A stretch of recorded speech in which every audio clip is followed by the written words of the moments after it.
Hello भाइयों और सहेलियों, आज के वीडियो में मैं आपको बताने वाला हूँ MI Redmi Earbuds S unboxing. मैंने न्यू ऑर्डर किया है इसको आपको मैं अनबॉक्सिंग करके बताता हूँ। ये सबसे पहले ये सील रहेगी, ये पैक्ड रहता है, यहाँ से आपको कटिंग करके खोलना है इसको।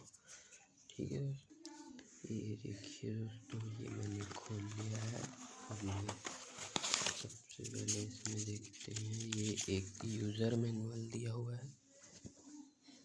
ये देखिए MI का यूज़र मैनुअल दिया हुआ है, किस तरह से यूज़ करना है, डिटेल्स क्या है, सब ये इस यूज़र मैनुअल में मिल जाएंगे आपको। और देखते हैं मेरे पास और क्या है। ये बड्स एक्स्ट्रा छोटे कान और बड़े कान के लिए कान के हिसाब से एडजस्ट होते हैं। ये अलग से बड्स मिले हैं हमको, ये भी मैं आपको दिखा देता हूँ। ये देखिए दोस्तों, ये हमारा है Redmi Earbuds। ठीक है दोस्तों, इसको मैं अब ओपन कर देता हूँ।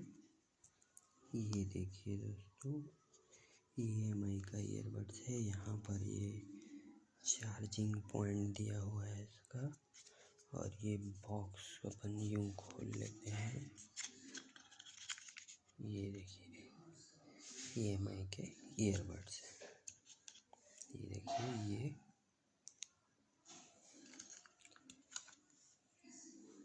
ठीक है दोस्तों, thanks for watching this video. आपका दिन शुभ रहे। MI के ईयरबड S।